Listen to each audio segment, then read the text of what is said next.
even after everything that I've experienced with Anna and spending all that time with her, there's that scientific controlled, sort of rational part of my brain still has doubts.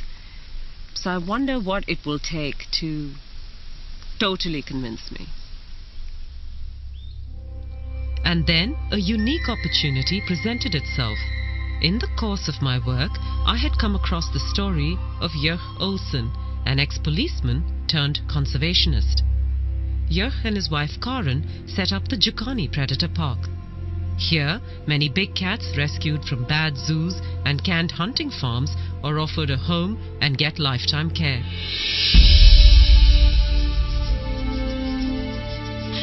Jurg has a remarkable relationship with his cats, and he handles them in a way I have seldom seen before.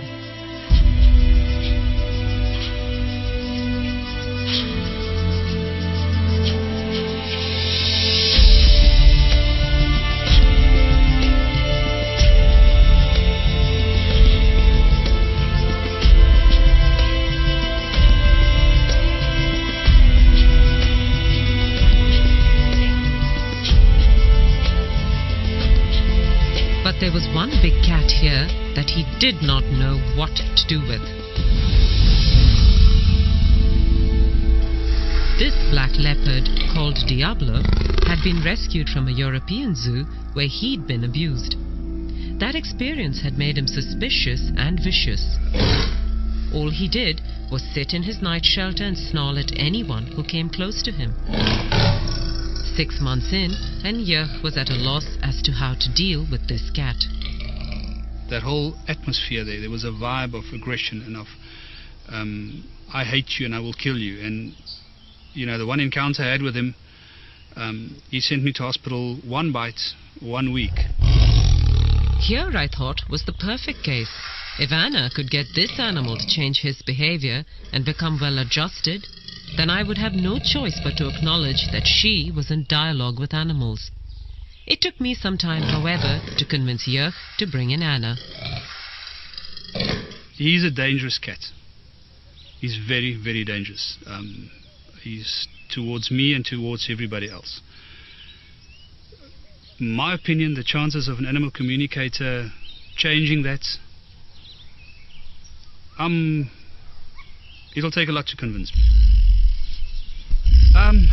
I honestly do not believe that an animal can talk to a human or communicate with a human. I've had animals my whole life. We give them commands, we give them instructions, and they do it as we habituate them, basically. But I'm very skeptical to think that an animal like Diablo will communicate or can communicate with humans. I am desperate, however. I do not want to lose him. I made sure that Anna had no information on Diablo or his history before she came to speak to the black leopard. I was nervous to see what would happen, as this animal never let anyone near his night shelter without a lot of snarling and growling. But the minute he saw Anna, he calmed down and let her kneel right outside and look at him.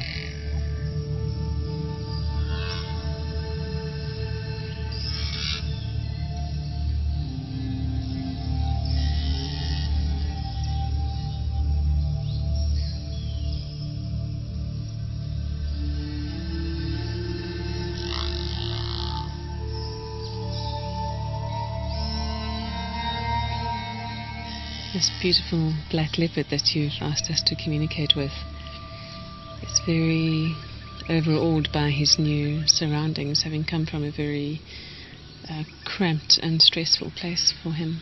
That this place has been provided for him, but he's been quite conditioned by a very unfortunate past. He doesn't want much to do with humans as a result. He's immensely powerful, and I mean not just physically, which you well know and respect, but he's immensely powerful with a wisdom and an energetic presence and personality that is far bigger than anyone has ever appreciated about him before. And he commands a certain amount of respect for that. Again, not in a needy way, but really just by virtue of who he is as a being.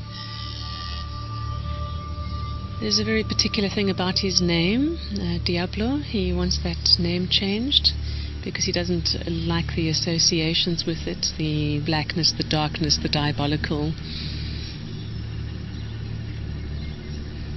And when asking him about his past before coming here, he shows concern for 2 young cubs that were next to him.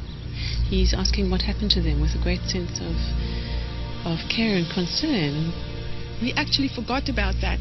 When we went to fetch him, there was so much excitement about bringing him back here. It actually slipped my mind until she said, he asked about the 2 cubs, and then we've remembered there were 2 little young leopard cubs next door to him that came from Rustenburg, and they were sort of semi-wild. They weren't hand-reared, and it just slipped my mind. And when they talked about it, I couldn't believe. I actually did believe it. I mean, then I really believed that they were communicating. And she communicated with him, and when we spoke to her and she relayed all the information back to us, firstly I didn't believe her. It's things that anybody can think out, and you can think, And then she said something about the cubs that were with him. And that changed this whole thing, because now all of a sudden, that's something that she didn't know about. And I've also reassured him that you have no demands of him here, that you're quite happy to not make any physical demands of him or any expectations for display or interaction, that you're really willing to let him be how he wants to be. And that's given him an enormous sense of relief. Yeah. And having told him that has for the first time made him actually genuinely interested in now exploring a bit further. Now that he feels that he's not being asked to come out more, he's genuinely interested in being relaxed enough to have a natural curiosity come out and to actually expand his horizons a bit. And Jurg was just stunned when the black leopard walked out of his night shelter into the larger enclosure later in the afternoon. In the 6 months that the cat had been here, Jurg had never seen him out of the night shelter. He then decided to rename the leopard Spirit.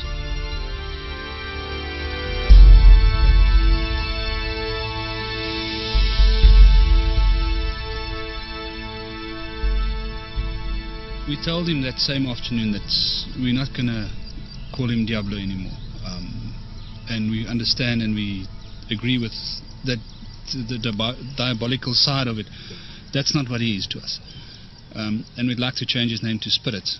As I walked to him, I thought, listen, he asked about the 2 young leopards. And I thought, well, I'm here now. There's nobody else here. I'm not going to look like a fool if he ignores me. I'll tell him what happened to those leopards.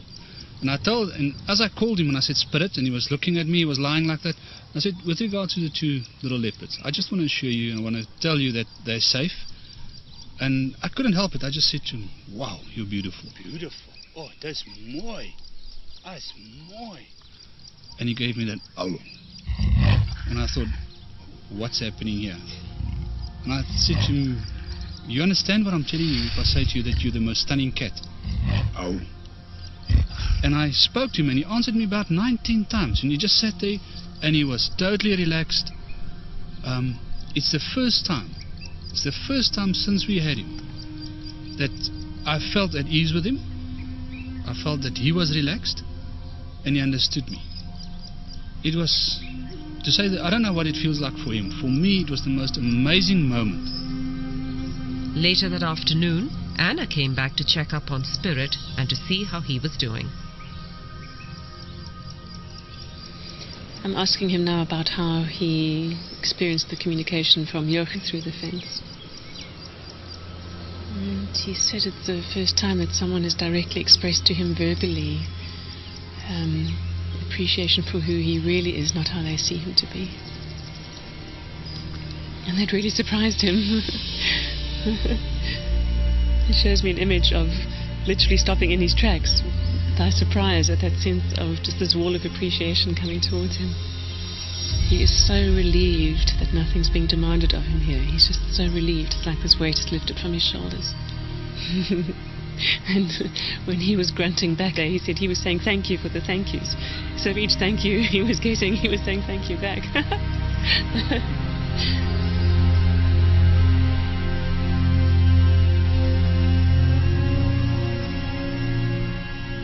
Is there anything you'd like to say about that feedback? I think we'll talk about this a bit later. I can't listen.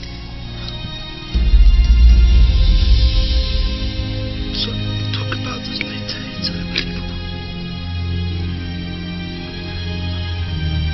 I'm overwhelmed.